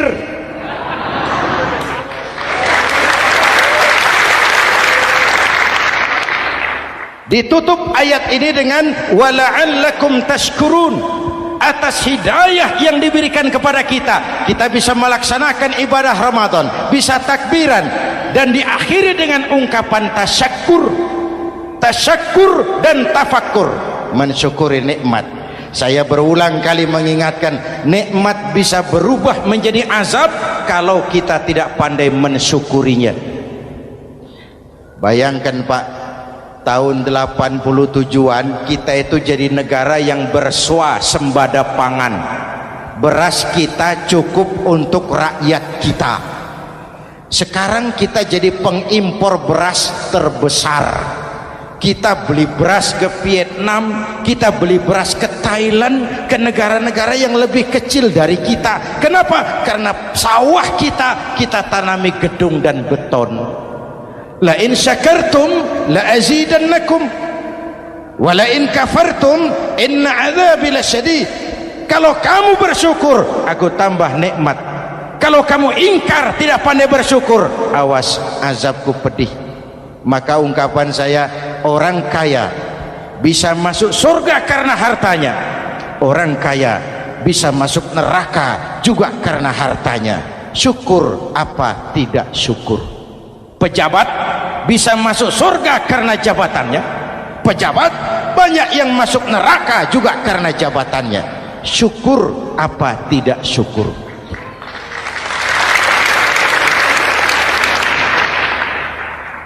Orang alim, kiai bisa masuk surga karena ilmunya. Orang alim pun bisa masuk neraka lebih dulu dari penyembah berhala juga karena ilmunya. Syukur apa tidak syukur? Kasih jabatan sebagai pemimpin lalu menyadari sayyidul qaumi khadimuhum. Pemimpin suatu umat adalah pelayan bagi umat itu. Pelayan harus melayani, bukan minta dilayani. Selama ini kita memandang jabatan itu jalan pintas menuju kaya. Jabatan itu artinya kekuasaan dan fasilitas, maka yang lahir rampok-rampok baru.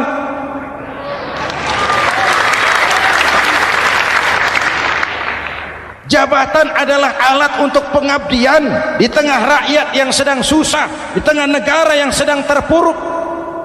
Kita memerlukan pemimpin-pemimpin yang sadar sayyidul qaumi khadimuhum. Pemimpin suatu kaum adalah pelayan bagi kaum itu sendiri. Ibu bapak hadirin yang saya hormati, dengan mensyukuri itu maka makna Idul Fitri meresap kembali kepada fitrah kita sebagai manusia. Fitrah kesucian. Secara sederhana orang gambarkan kembali kepada fitrah seperti bayi baru dilahirkan oleh ibunya, bersih, suci, tanpa dosa, lantaran sudah dibersihkan oleh ibadah Ramadan. Tapi para ulama khalaf ada yang mengartikan fitrah itu kecenderungan kepada kebajikan, kecenderungan kepada kebaikan. Itu juga fitrah. Kembali kepada fitrah manusia, kecenderungan untuk berbuat baik. Kita lahir bayi tidak punya dosa, betul? Tidak ada dosa warisan dalam Islam. Kalau harta warisan ada, dosa warisan tidak. Karena itu dalam Islam juga tidak ada penebusan dosa. Kalau dosa bisa ditebus dengan uang, tentu Menteri Keuangan nomor 1 masuk surga.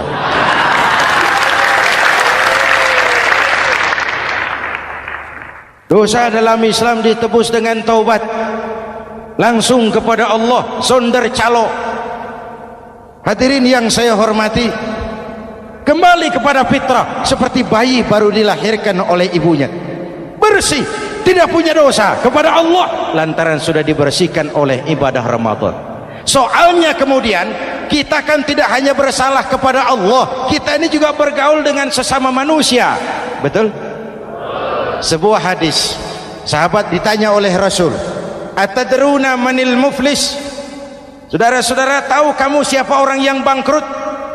Oh Rasul, orang bangkrut yang tidak punya uang, orang bangkrut yang tidak punya harta. Salah, kata Rasul.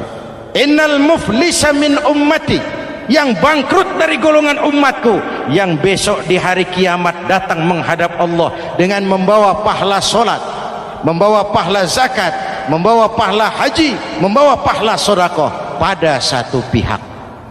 Sementara pada sisi yang lain, sebelah kiri, orang ini juga datang membawa kesalahan karena pernah mencaci maki orang, pernah memfitnah orang, pernah memakan harta orang dengan cara yang zalim. Satu sisi bawa kebajikan, sisi lain bawa kesalahan. Kalau ini yang terjadi, bagaimana nasib kita? Kata Nabi, Tuhan, ini pahala solat saya, ini solat yang wajib, ini yang sunnah, rawatibnya, nawafilnya. Datang orang, sebentar Tuhan, apa? Dia memang rajin solat, tapi saya pernah dicaci maki, hancur nama saya, remuk hati saya. Di dunia saya tidak bisa membalas karena dia lebih berkuasa. Sekarang saya menuntut keadilan. Betul? Iya Tuhan, sini pahala solatmu, kasih orang yang kau caci maki. Tuhan, ini pahala puasa saya, yang wajib Ramadannya, sunnah 6 hari Syawalnya, Senin Kemisnya. Ini Tuhan. Datang lagi, sebentar Tuhan, kenapa? Dia memang rajin puasa, tapi saya pernah difitnah tanpa benar, dicorengkan arang ke dahi, hancur nama saya karenanya. Saya menuntut keadilan karena di dunia waktu itu cuma banyak pengadilan tapi tidak ada keadilan. Benar? Benar. Ini pahala solatmu kasih orang yang kau fitnah. Tuhan, ini pahala zakat saya. Datang lagi, Tuhan, dia memang suka zakat tapi korupsinya lebih besar dari zakatnya. Nuntut keadilan. Sini pahala zakatmu kasih. Kalau habis pahala kebaikan, orang yang menuntut masih banyak, diambillah dosa orang yang kita sakiti, diberikan kepada kita. Pahala dipreteli, dosa diberikan. Apa enggak bangkrut? Ibarat orang dagang, modal habis, tagihan hutang datang terus.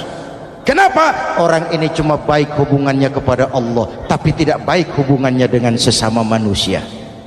Karena itu, dalam konteks dengan fitrah, manusia makhluk yang fitrah. Apa fitrah itu? Pertama, manusia makhluk yang bertuhan. Itu fitrah.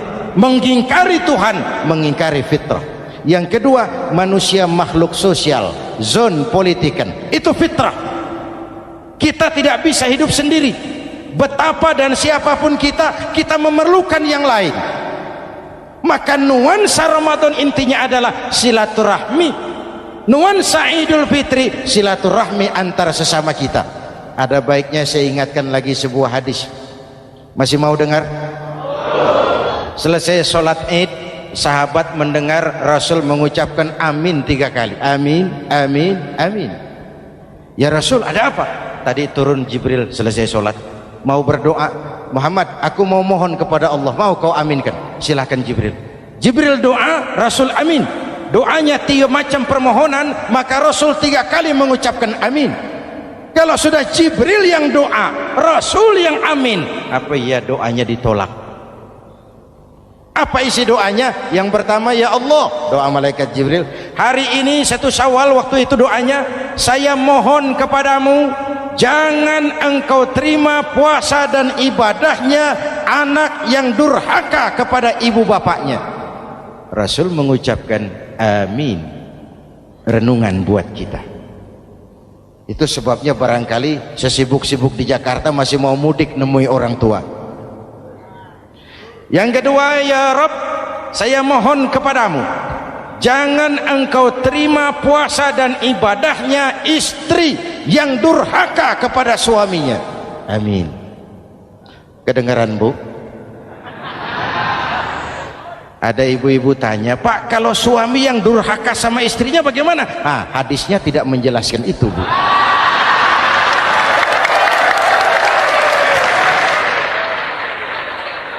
Lo menang sendiri. Yang jelas suami itu presiden rumah tangga, dimintakan tanggung jawab tentang istrinya. Nah, istri swargo manut neraka kadut. Ketika pulang Isra Mi'raj saja Rasul bercerita, aku diperlihatkan neraka. Neraka ya Rasul? Iya. Lalu aku lihat isinya kok kebanyakan perempuan. Perempuan. Laki bagaimana? Laki juga tidak sedikit, cuma kebanyakan perempuan. Ya Rasul, apa mereka tidak sholat? Sholat. Apa mereka tidak ngaji? Rajin mereka sama suaminya. Kenapa banyak mereka di sana? Rasul senyum dan menjawab, hunna yakfurnal asir. Umumnya perempuan kurang bisa terima kasih sama suaminya.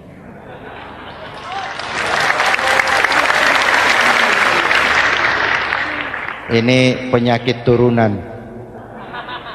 Oi, ngaku oi. Lalu yang ketiga, ya Allah, hari ini saya mohon kepadamu, jangan engkau terima puasa dan ibadahnya muslim yang tidak mau memaafkan sesama saudaranya muslim. Memaafkan lebih berat daripada meminta maaf, tapi memberi maaf lebih mulia daripada meminta maaf. Inilah nuansa mengembalikan semangat saling menghargai, saling mencintai, keutuhan, kerukunan, dan kedamaian. Sudah capek kita rakyat dengan konflik. Sudah capek kita dengan mengedepankan perbedaan dan bukan persamaan. Sudah waktunya kita berbeda tapi tetap bergandengan, tetap bersama menyongsong hari esok yang lebih baik. Mintalah ridho ibu bapak, suami kepada istri, istri kepada suami, dan memaafkan sesama saudara muslim sehingga kita benar-benar kembali kepada fitrah. Terima kasih dan mohon maaf, semoga ada manfaatnya. Usikum wa nafsi bitaqwallah. Wassalamualaikum warahmatullahi wabarakatuh.